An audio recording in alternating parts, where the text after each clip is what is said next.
দার্জিলিংয়ে 4 দিন থাকার পর মনে হচ্ছিল দার্জিলিংয়ের কোনো পাহাড়ি গ্রাম থেকে 4টা দিন ঘুরে আসতে পারলে মন্দ হতো না।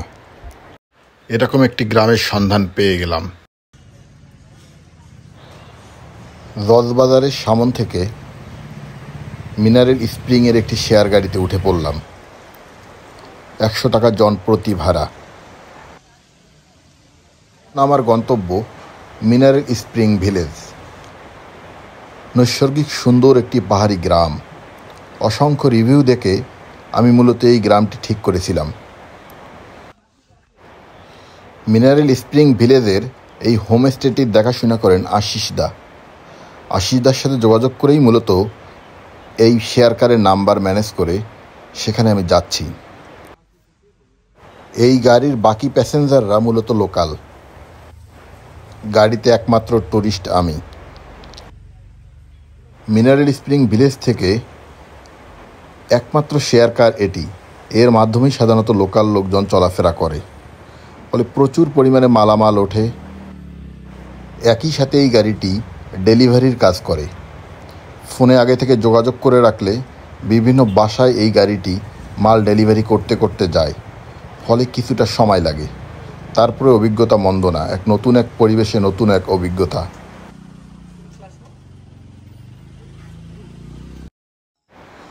দুপুর 1টায় রওনা দিয়ে 3টার সময় আমি হোমস্টেতে এসে পৌঁছাই। আশিসদার সামনে আমার জন্য অপেক্ষা করতেছিলেন। গাড়ি থেকে নামার পর এই পথ ধরেই হোমস্টে মূলত যেতে হয়। 100 মিটার দূরত্বে হোমস্টেতে এসেই মন ভালো হয়ে গেল।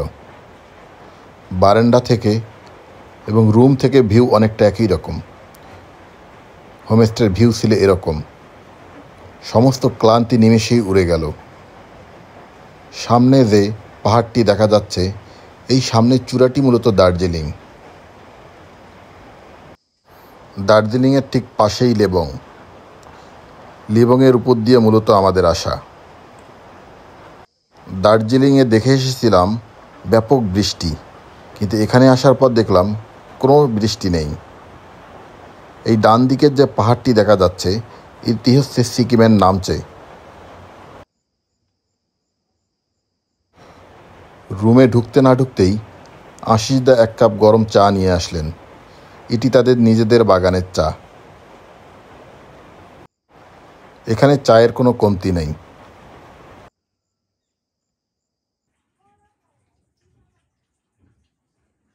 এই রুমটি মূলত আমার থাকার জায়গা। আমি আগামী 3 দিন এই রুমেই থাকব। সুন্দর 2টি পরিপাটি বেড, সাথে একটি অ্যাটাচড বাথরুমে গরম জলের ব্যবস্থা আছে।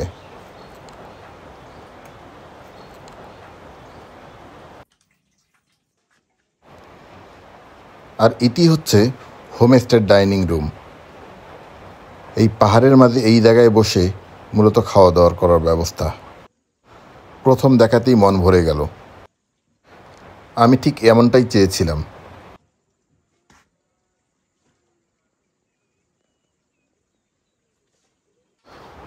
আশিসদা দুপুরের খাবার দিলেন। দুপুরের খাবার পাঁপড় ভাজি, ডিম ভুনা, সাথে ডাল। খাবারের স্বাদ মোটামুটি ভালো। খাবার শেষ হতে না হতেই সামনে দিল গরম চা।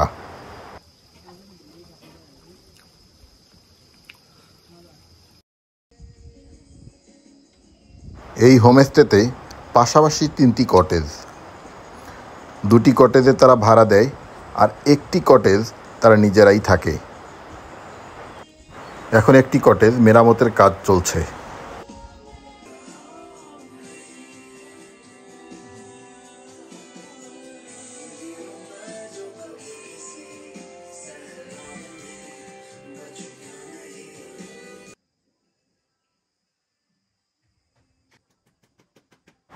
আজকে আর কোথাও যাব না। আজকে এখানে বসে পুরো সন্ধ্যাটা কাটাবো। কটেজে আর কোনো অতিথি নেই, ফলে পুরো কটেজে আমি একা। প্রকৃতিকে এরকম নিজের করে পাওয়ার আর কোনো সুযোগ আছে কি না আমি জানি না। মনে হলো সমস্ত প্রকৃতি শুধু আমার। পুরো হোমস্টেতে চা বাগান, বিভিন্ন রকমের ফুল, ফল এবং বাহারি রকমের সবজি। এখানকার সমস্ত সবজি মূলত অর্গানিক। এখানে কোনো প্রকার কোনো কীটনাশক ব্যবহার করা হয় না। এখানে আপ্যায়ন করা হয় নিজস্ব বাগানের সবজি দিয়ে। পুরো হোমস্টেতে থাকাকালীন সময়ে এ আমাকে খুব ভালো সঙ্গ দিয়েছে। এটি চা এবং সবজি বাগান। এখান থেকে আজকে বিভিন্ন ধরনের সবজি তুলেই রান্না করেছিল। স্থানীয় একটি চা কোম্পানি এখান থেকে নিয়মিত পাতা সংগ্রহ করে নিয়ে যায়। আর এখানকার বিভিন্ন ফল দিয়ে অতিথিকে আপ্যায়ন করা হয়। আমি বিকেল থেকে এই অসাধারণ ভিউটার জন্য অপেক্ষা করতেছিলাম। সন্ধ্যা হতে না হতেই সমস্ত দার্জিলিং শহর একসাথে জ্বলে উঠল। এই ভিউ উপভোগ করতে করতে অশিসদা চিকেন পাকোড়া নিয়ে আসলো।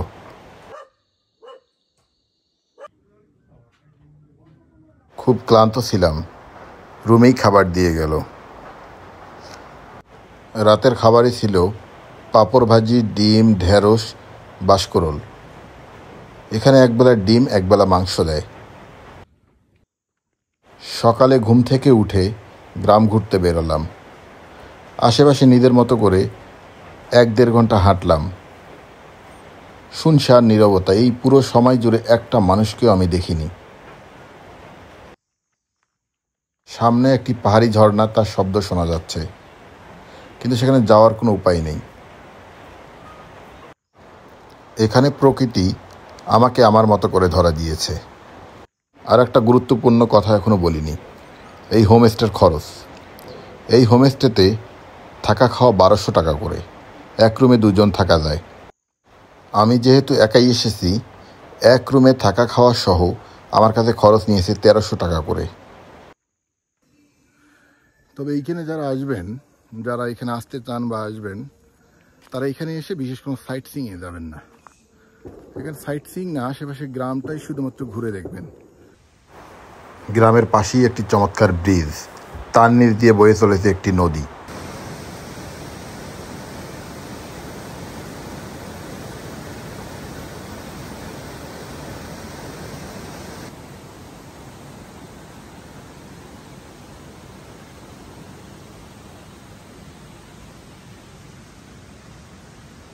এই নদীর পাড়ে বসে দীর্ঘ সময় কাটিয়ে দিলাম। সিজদার ভাইয়ের মেয়ে, সে আমাকে খুব ভালো সঙ্গ দিল।